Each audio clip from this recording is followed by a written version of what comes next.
I'm Bill Patton with 720 Degree Coaching, and it's my distinct honor today to have on the show a man that I've known for many years, but we've never really spoken directly face-to-face in any form. It's always been on Facebook. So today on the show, legendary coach David Smith, son of legendary coach, and what we're going to do is we're going to have a conversation. It's mainly going to be targeted at newer coaches, but hopefully, if you're a veteran coach, you're going to get something out of this as well. But what we're going to do is we're going to do a little compare and contrast. How are Bill and David similar? What's going on with high school tennis? What are some of the different approaches that we take to it that you can glean from? So, David, how are you doing today? Hi, Bill. I'm doing great, and thank you. This is a great honor and a great privilege to get to share this opportunity to talk with you. Awesome. Okay, terrific. So tell us a little bit about your background as a coach. And I see over your shoulder that you have the expert product placement. So tell us a little bit about your background and the writing of your book and all that stuff. In a nutshell, I've been involved in the tennis industry for 40 plus years, 45 years, probably closer to that. Started off coaching high school tennis. My father, Bruce Smith, the late coach, he passed away 35 years ago, but he coached the tennis team in Huntington Beach, Garden Grove area, Southern Cal for many years. And I joined him and coaching with him. I coached against him. And then when he passed away in 1984, I took over the team for another 7 years before I moved to Arizona.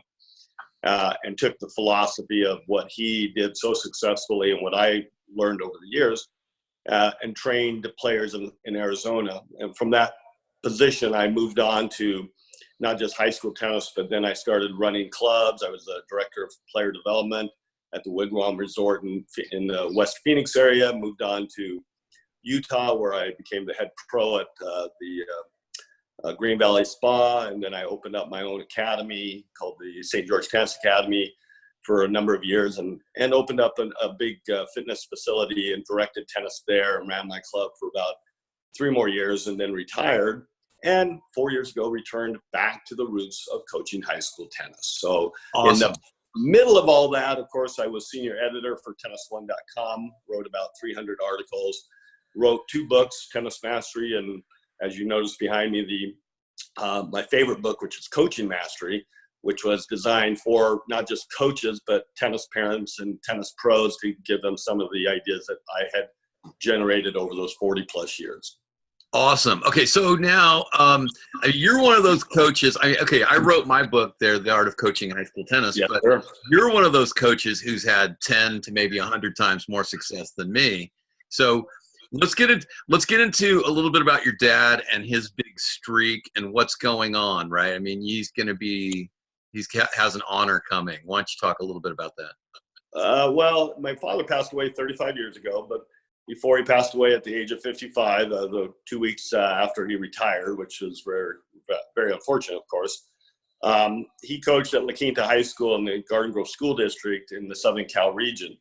And from 1969 to the year he passed away in 84, we won 399 consecutive matches at one point, and that would be varsity, JV, and frost-off combined over that period of time. And then I continued after he passed away. I took over the team for another 7 years and won another 109 matches and lost 4 matches in that streak, winning 102 consecutive matches at the end of my reign there.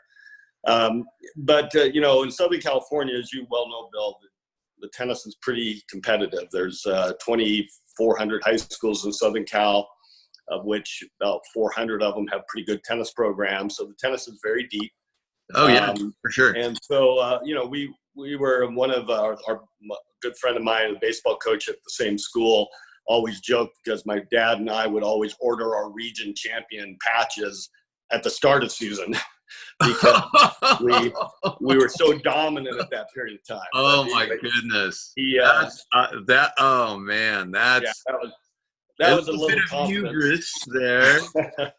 Pride goeth before the fall. No, I I would probably have to fight that temptation really hard. But well, I personally don't do it, but currently I've been coaching 4 years in Utah, and I take the same principles and philosophies along with a lot more high performance training. All right. So your credibility is beyond established here. So let's get it. Let's go right into those principles, and then we'll kind of back out and we'll talk a little bit about high school tennis in general. So what are the principles upon which you build your program? The main principle I would probably summarize it as saying we build a tennis culture, not just within our tennis team, but within the school. We obviously invite all players out for our tennis program. We've always had one of the largest teams in the state. We do not cut. I've never cut my entire career of coaching 36 seasons of tennis. And a lot of those champions down the road were some of those players who would have really been cut. Great example was in Southern Cal. I had a kid that was the worst kid on my ladder, number 38 out of 38 boys, who couldn't drop and hit the ball. And he ended up by his sophomore year, the #1 doubles player in Southern California. He ended up winning 175 consecutive matches his sophomore senior year. So, I've learned that you never can rule out a player, whether they look like they can't walk and chew gum, whether they don't seem to possess not only athleticism, but maybe even a desire, because that passion that we cultivates the passion within each of those players to eventually, mostly, want to get very, very good. And when you create a kid that wants to get good, they'll find a way to do just that. Okay, so, and that's where I differ, because I do cut, but I don't. Yep. But whenever I've cut, it's because there's something about the quantity versus quality thing, because we have limited court space. Yep. Right. Or limited travel resources or whatever. So things are more crowded here in the Bay Area than in some places. But right now I'm in a school with 3 courts. So yeah, you gotta do what you have to do. I've got 18 girls, and I haven't cut anybody because of not enough space, but I have cut them because they have a horrible attitude. So, I agree. So yeah, but I'm the same in that anybody who wants to be there or will show up every day is on the team. So love it. Yeah. No, and I have my own experience with a kid, who 2 kids. They were at the bottom of the ladder, and they came out, and they came in the summer, and they kept playing all summer long. And then at the beginning of the next season, I said to the boys, hey, we're going to watch Ben and John hit for a moment before we do anything. And then one kid said, why would we want to do that, coach? And I said, just watch. And as soon as they saw them hitting, I think, 10 kids all gulped really hard because they realized they'd been passed up. So, I love those stories as well. All right. So tell me another principle that you build upon. Well, you take that principle of you obviously training training kids that may initially not seem like they've got potential, but assuming that I assume every kid has potential. I have never ever ruled a kid out from becoming a champion. So one of the things that we teach is called an advanced foundation, which is the cornerstone of my book, Coaching Mastery and Tennis Mastery, as well as my teaching philosophy in general. And that is, we train all of our beginners, whether we're talking high school kids or when I was at the club training juniors or adults. We teach advanced foundation strokes, whether it's grips, footwork, patterns. We teach slice serve right from the beginning. We do not teach flat. We want kids and all players to learn what spin does for a ball. And a lot of kids, especially young kids and a lot of girls, don't know what spin does to a ball in flight. And so we teach a slice serve, a hybrid serve, and a kick serve as our initial teaching serve off with a continental grip, obviously. And we play a lot of teams that teach the patty cake, waiter grip, whatever you want to call it, flat, gravity reliant serve. And our kids see very quickly what their limitations are when we're hitting a bigger second serve. then these kids are hitting the first serve. And I've trained 8-year-olds. In fact, on Tennis One, which is now on tennisplayer.net, I have a series called Training an 8-Year-Old, which I actually featured my 8-year-old daughter hitting a kick serve, a slice serve at 8 years old with a full-size racket, because you know, Bill, as well as I, good tennis strokes is not strength related, it's technique related. So when a player learns, in fact, I demonstrate this all the time using 2 fingers, the volley to hit a ground stroke, to hit a serve or an overhead, because how strong can I be with 2 fingers holding the racket, my thumb and index finger? And so that really resonates with students. They go, oh, I really don't have to muscle this. In fact, most kids, when they try to swing harder intentionally, they swing slower, or they do something in the swing pattern that's not as effective. So we teach all the advanced foundations. So all of our kids learn the volley and the serve really as their first 2 strokes, and then build with the 2-handed backhand with continental grip as the dominant hand, of course, and then moving on to an Eastern or semi-Western forehand topspin grip later, because, well, let's face it, all top strokes, serve, overhead, volley, backhand slice, backhand, 2-handed backhand, are all continental-based grips. The only grip change really among top players, I mean, there's exceptions, but is the topspin forehand, which is anywhere between the Eastern forehand to a full Western. And so all of our players start off learning, and it's very interesting because when we go play a JV tournament with a lot of my beginner kids, they initially lose to a lot of these kids that learn these dinking, gravity-reliant, flat strokes. And then the next year, our kids have moved all the way up to varsity and are sweeping. We've won virtually every tournament we've played in. And these kids recognize how quickly they pass up those players who learn the more arguably easier way to get a ball in the court, which would be hit it flat, use gravity to bring the ball in the court. So our kids learn to create the curvature of the ball into the court by spin, as opposed to just gravity reliant swings, which is hitting the ball high enough to clear the net, but soft enough that gravity brings it into the court.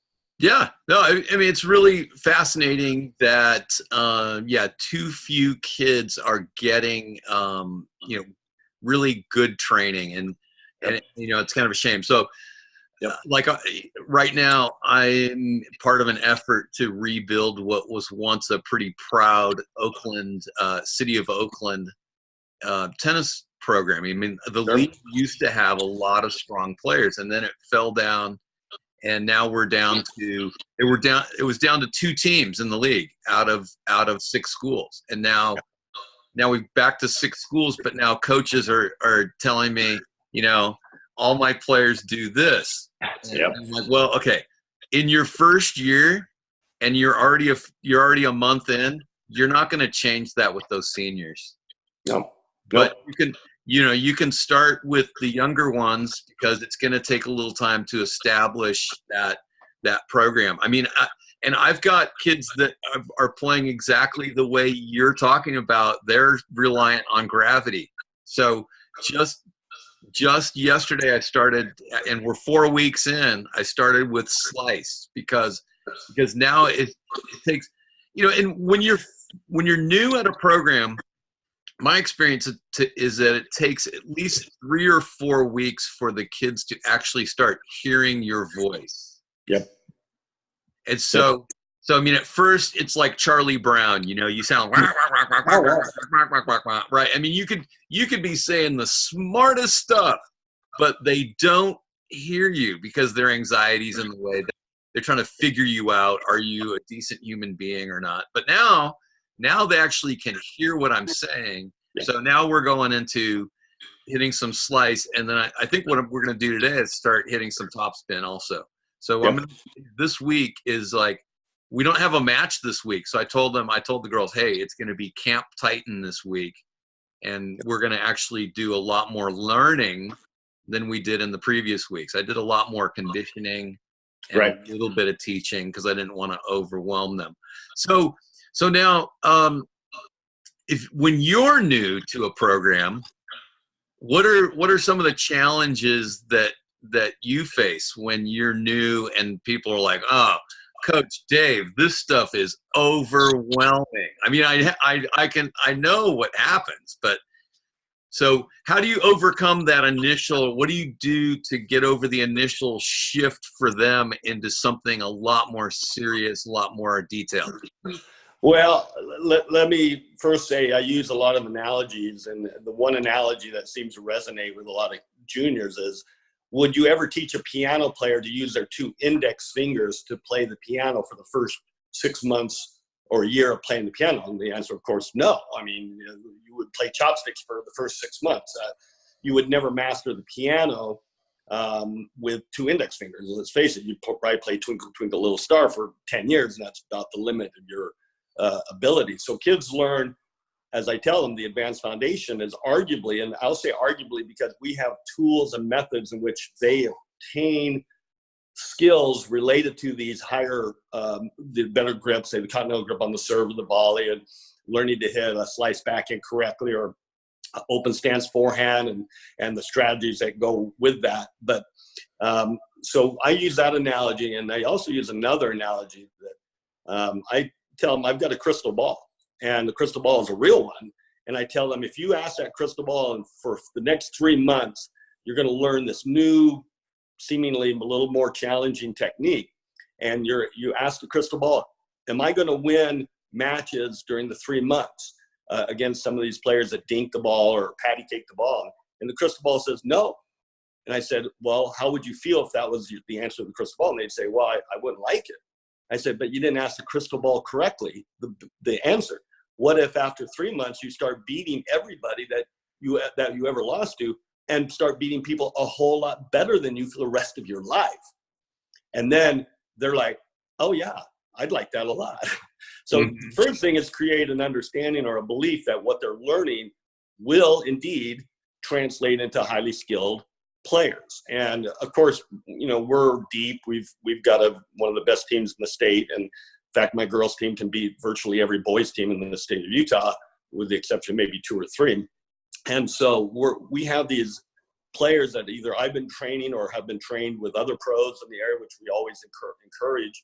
And they see these top players hitting the balls. I've got girls that are 5 feet tall serving 100 miles an hour. I've got, you know, these players ripping forehands and backhands and drop shots and passing shots or volleys. And these beginners see these kids doing what we're training them. And then I also encourage them, of course, watch TV. Look at the pros on TV and start looking at them with a different mindset of, rather than just looking at them and go, wow, they're so good, to look at them and go, wow, look at that, the volley, just like Coach showed us. Ooh, the slice approach shot, or the topspin, or the serve.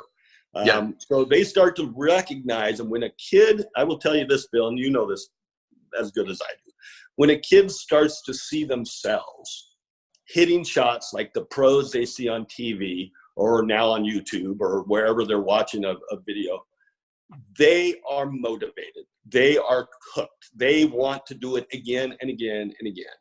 And so back to your original question. Let me jump in there. I do this. I give them the DVR challenge. And so when you're watching a tennis match, you know, watch Serena serve and put it in slow motion, and you will see her do that. Right? And so, because they think that's the weirdest thing, right? The internal rotation of the forearm, of the upper arm into the shot, right? With the whole, and I call it build the bridge, you know? But when they see that, then they go, yeah, it's terrific. And so, slow motion video of pros doing those things, and go, see, and you are doing this too. Absolutely. That's great. All right. Well, you and I didn't have that resource. I mean, think back to when we were kids.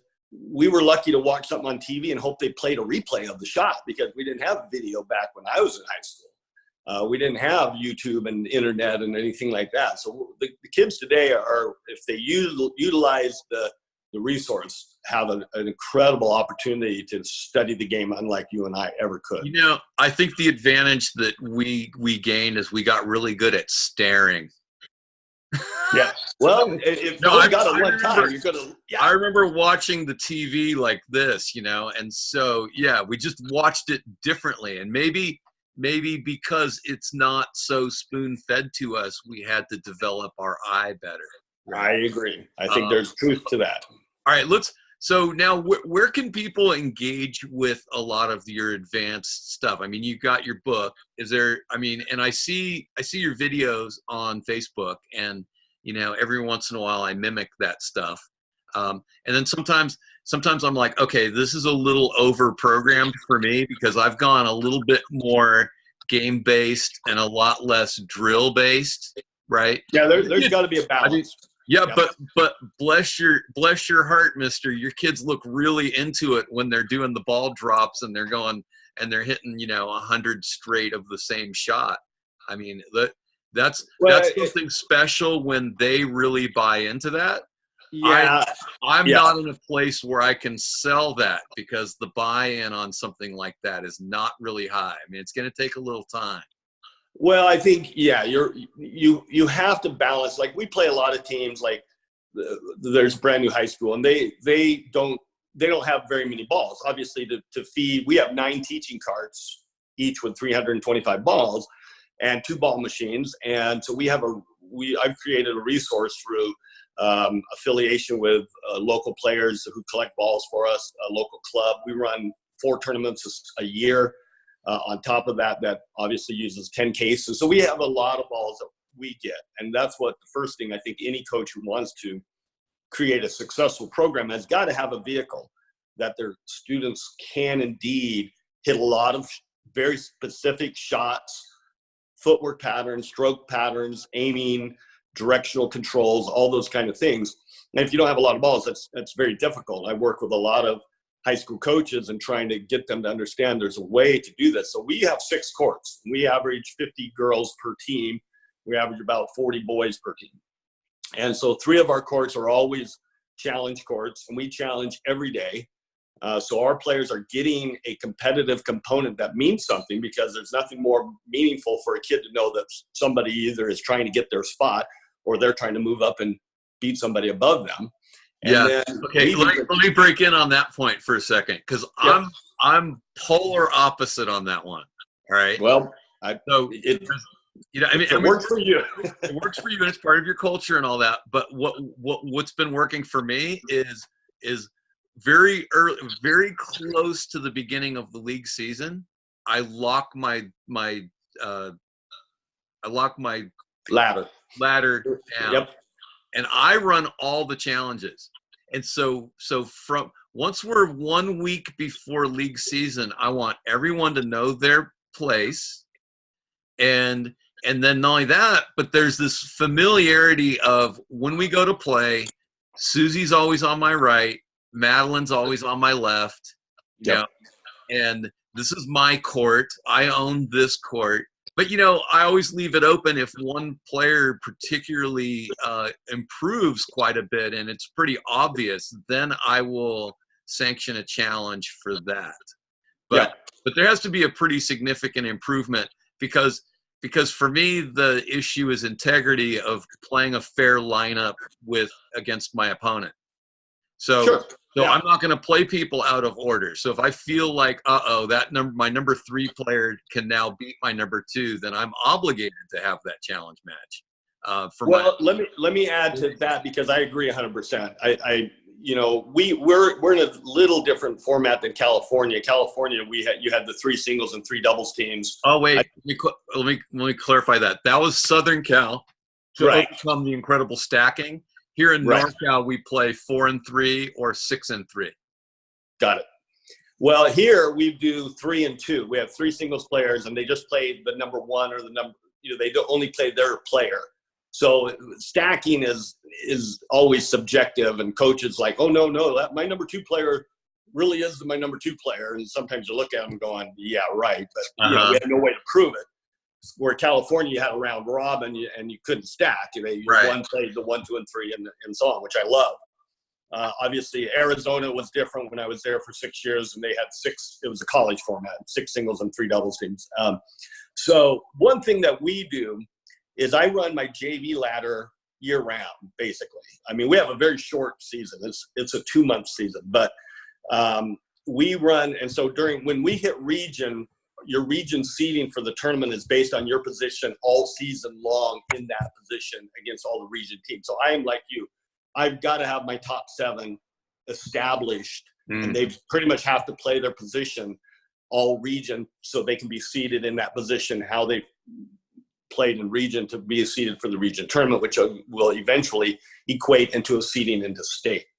So, but my JV, we would always, even in California and Arizona, because the challenge system was so motivating, we always had kids improve, like the kid I mentioned earlier who couldn't drop and hit a ball.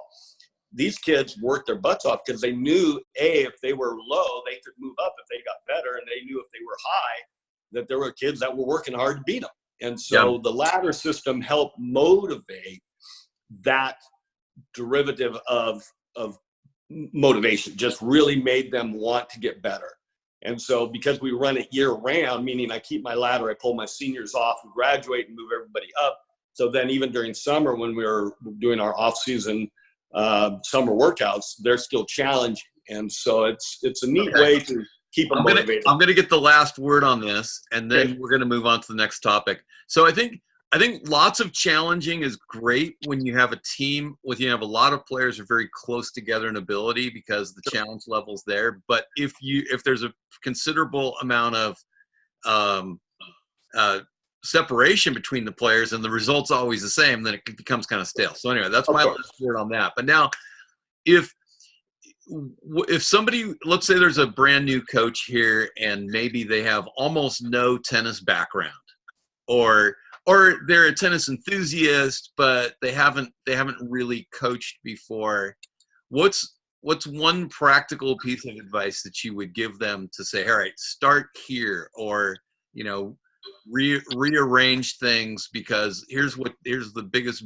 building block you need to put in place? What would you tell them? Well, the first thing is, obviously, there's so many resources out there. Know what you want your kids to achieve. I mean, in terms of stroke technique, so many coaches just let the kids play. And of course, any kid's going to learn how to figure out how to hit a ball high enough to clear the net and soft enough that gravity will bring the ball in. But let's face it, I mean, if you were to self-teach yourself the piano or typing or violin or any instrument like that, you're probably not going to use advanced technique because it's so unfamiliar and uncomfortable. So as a coach and a pro and a teaching instructor, we know that for most players, higher skill technique is not comfortable. They're going to avoid it. So to simply let a kid do what feels comfortable, you're basically one of my favorite phrases is they're going to get really good at being bad, basically. And that means they're going to figure out a way to get the ball over the net. But if they're not using spin and a repeatable, reliable swing path, and not only hitting a ball over the net, but you have to remember, as you get better, you're going to play people who are better, who hit the ball harder, who hit the ball lower, hit the ball with more spin. You got to be able to defend more advanced play as you yourself hopefully get better. So a lot of technique does not allow that. Eastern grips on the volley will never allow a player to really advance against high-level players. Eastern grip on a serve, hitting a ball flat or dinking the ball.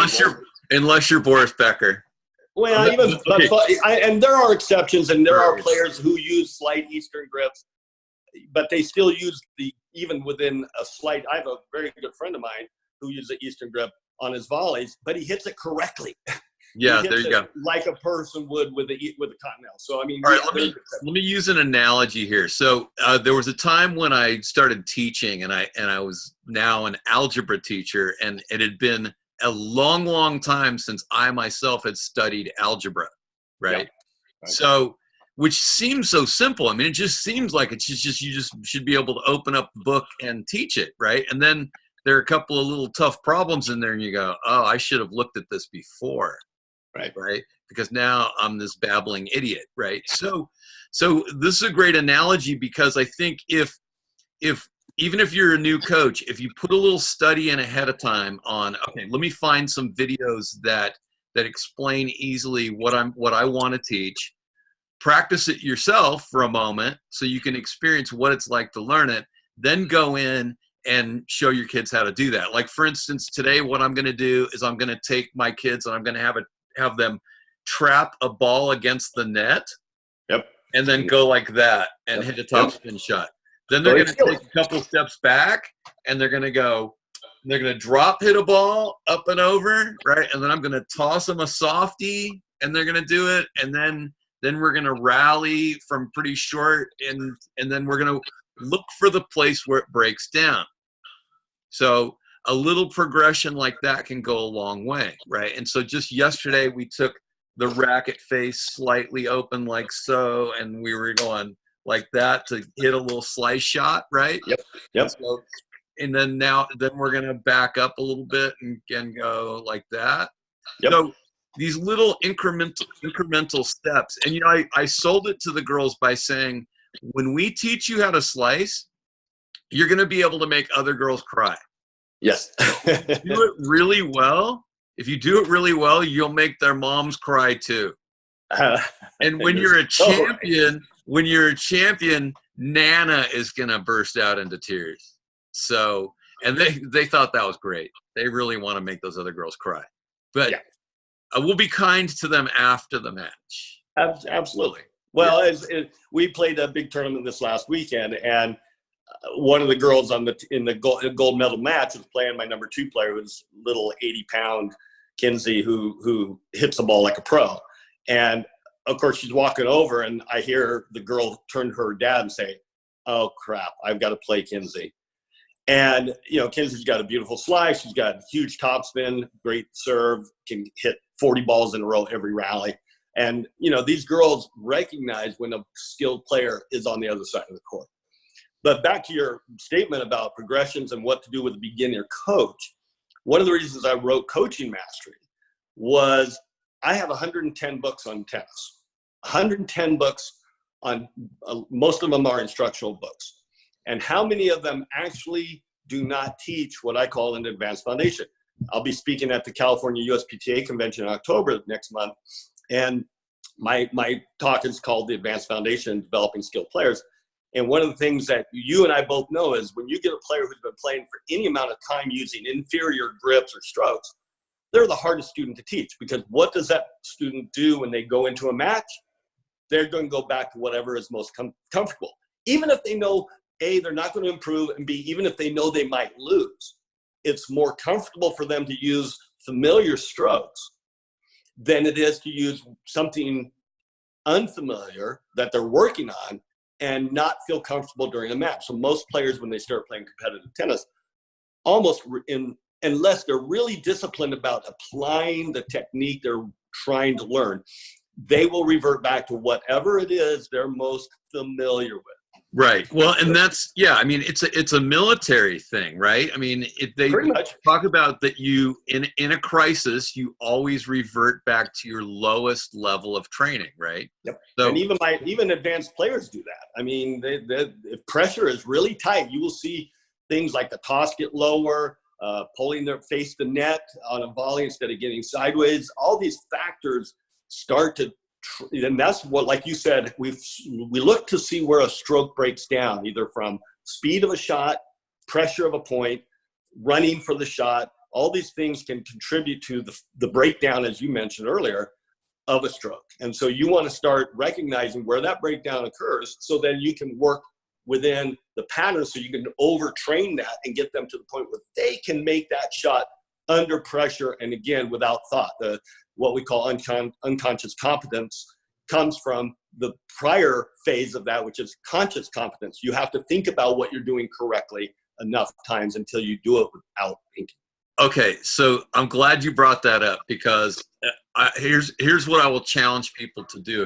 If you're not aware of the learning theory that has to do with the transition from unconsciously incompetent to consciously incompetent to consciously competent to unconsciously competent, look that up. I would, we're not going to go down that rabbit hole right now, but it's a really important thing. The discovery of knowing that you don't know. Yep. Yeah. So these are good. This is good stuff. Now let's kind of back up a little bit and talk about high school tennis in general. Now, I've been following the NF NFHS statistics on tennis, on high school tennis, and there's this very slow little uptick from last year. And this is one of my goals. My major goals is to see us get over 350,000 high school tennis players again, and we're at 348. Yep. Currently, by their reporting. Do you trust those numbers? It's like the USTA numbers. I don't know sometimes where some of the numbers are being generated from, but all I know is I look at my high school, and right now we have about 40 girls on this year's team, which was one of my smaller teams because we had a new school open, and 15 of my girls ended up going to the new school, which ironically 9 of their top 12 are my former students. So now I have to play against the girls I trained. Yeah, good job. But I'm proud. I'm happy because they would probably not even make my top, 15 or 20 positions, and so now they're getting a chance to play either varsity or higher JV. That's awesome. And my JV girls, my number 21 through 27, played a varsity match against a local team here and beat them 5-0 and only gave up 3 games out of 12 sets. I mean, all right, the numbers, Dave. The numbers. Yeah, that's what this process produces. Now back to your question, the numbers of players, if we can increase those numbers, if every high school could increase their numbers through whatever purpose, whether it's no cut versus keeping 5 more players than before, or finding a way that you can be as productive, if not more productive, with a bigger team. I mean, you got to remember, my biggest team was 56 girls on 6 courts. And we were the top team, that year we were second best team in the state, and we've continuously gotten better. And guess who some of my varsity players are today? The girls who were number 35, 40 on that, as freshmen. So again, if I cut those kids, number one, I cut any chance of finding out what they could have become. And again, back to the numbers game, if every high school had just a segment of what we're doing in terms of training players, I will tell you one thing, Bill, and I'm sure your players are exactly the same. They will be good tennis players for the rest of their life. They will enjoy the sport. Our kids are passionate about it. They play year-round, not because they're members of clubs, but they want to play tennis. It's a lot like my daughter in golf. I mean, she is passionate about golf for the same reason. And I will say that these kids want to have success, but more importantly, they want to have relationships with our team, myself, their teammates, and those relationships, I know because I've been doing this for 40 years, will last a lifetime. And so it's not just about the tennis. It's about creating a relationship. Absolutely. So you build that community, right? So exactly. This is why sometimes maybe it's just the area I'm in. I mean, California is a different, especially Northern California, is a different culture than many places. I mean, when I travel and I'm in the South and people are saying, yes, sir, no, sir, it makes me feel a little uncomfortable because I come from the most rebellious, sort of disrespectful place on the planet. So I have to tell people, you don't really have to call me sir, but I think, so many places are really blessed by having that sensibility of a more polite culture that they exist in.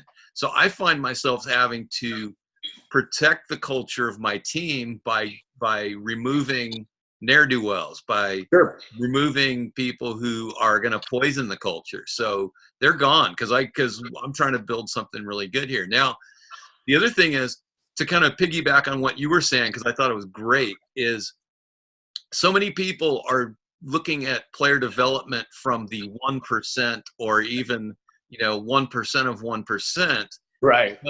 Because we just have to have a Grand Slam champion, and if we don't, then everything's a failure and blah blah blah. But one thing Sterling Strahler and I have been focusing on a lot is the 99%.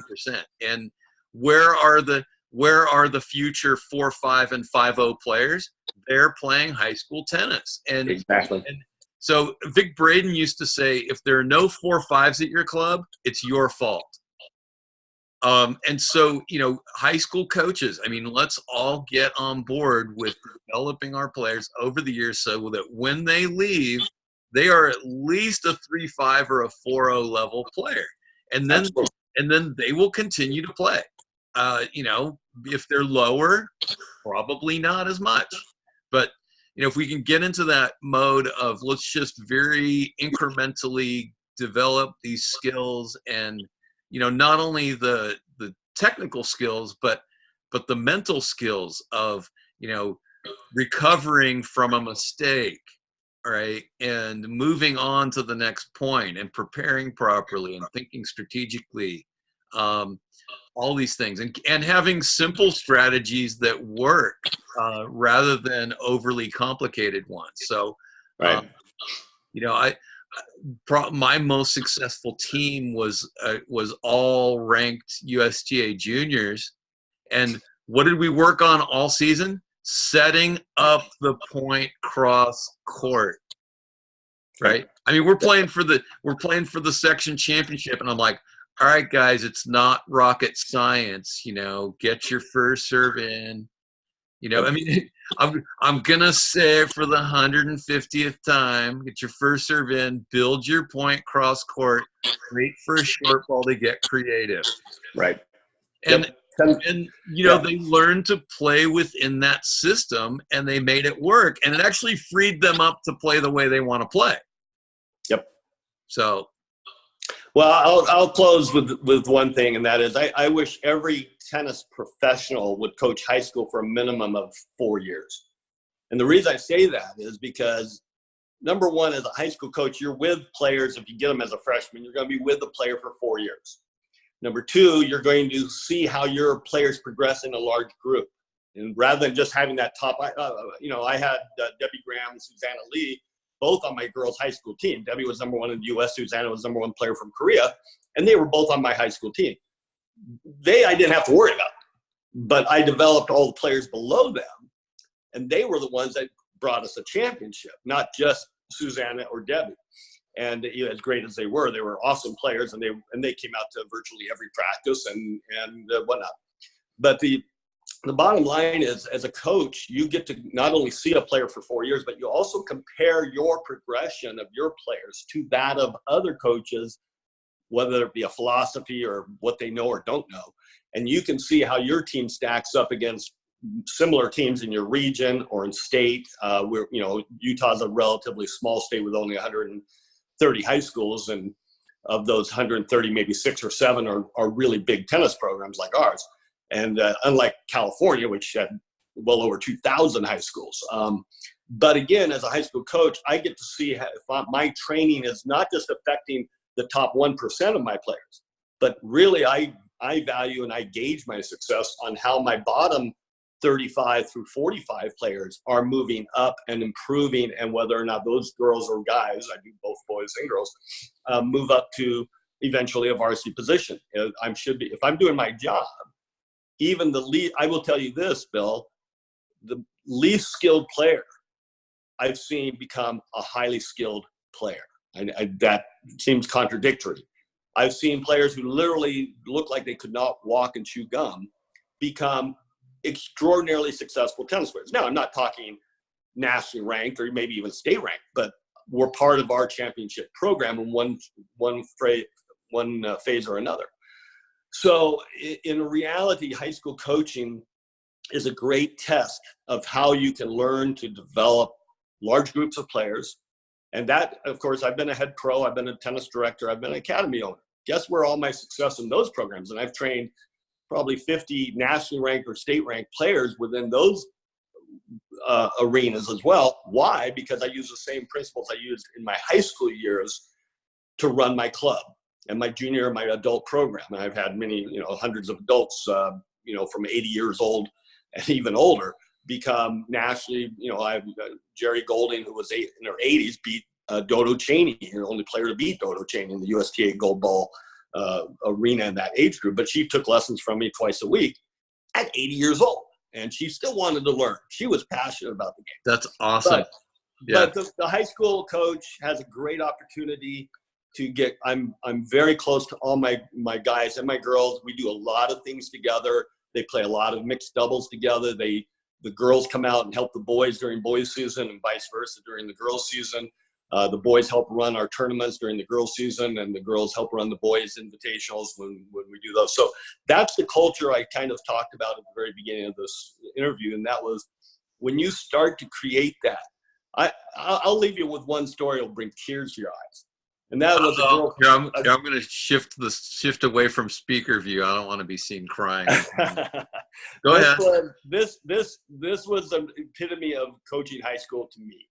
I had a young lady come out for my tennis team whose mother asked me if her sophomore daughter could come out last year. And I said, sure, of course, she'd, come on out. This young lady used to eat lunch by herself in her sister's car because she had no friends. She comes out for the tennis team. The tennis team went bowling together. They went to a dance together. They went to the movies together. I just got a text message about a week and a half ago saying her daughter is absolutely changed. Her life is changed. She came over. We had a team party. I had about 100 people over here at my house. And she was in this jacuzzi with all these friends of hers who are now lifelong friends. And while her passion for the game is right there with her passion for her new friends. And so in a nutshell, this young lady's life is far improved. And she is passionate about wanting to be a good tennis player. But more importantly, she has become a friend to girls that she never would have been friends with had she probably not come out for tennis. Well, and that's that. I think we can wrap up on that because really that's what it is. It's making those memories. It's building those relationships. And that's something junior tennis will maybe never have. No, it's separate. Yep. I mean, I think some team play situations end up with some nice things, but it's not that 4-year-long thing, So the depth of the experience is so much greater. So, all right. So, are we ready to wrap up? Yeah, I've got to run, but I've got to tell you how fun this has been. So now let's just kind of put a nice bow on it before you go. So from this talk, what would you say are your top 1, 2, 3 takeaways? I hope coaches of all abilities discover that they can do so much more in a high school format. There's so many things, both tennis and non-tennis related experiences that you can create if you look for the opportunity to do that. Number 2, I would say that you do not put parameters around your players and assume they will not become highly skilled. I've got hundreds of examples of players that have become champions in one form or another when they initially showed no promise, no potential.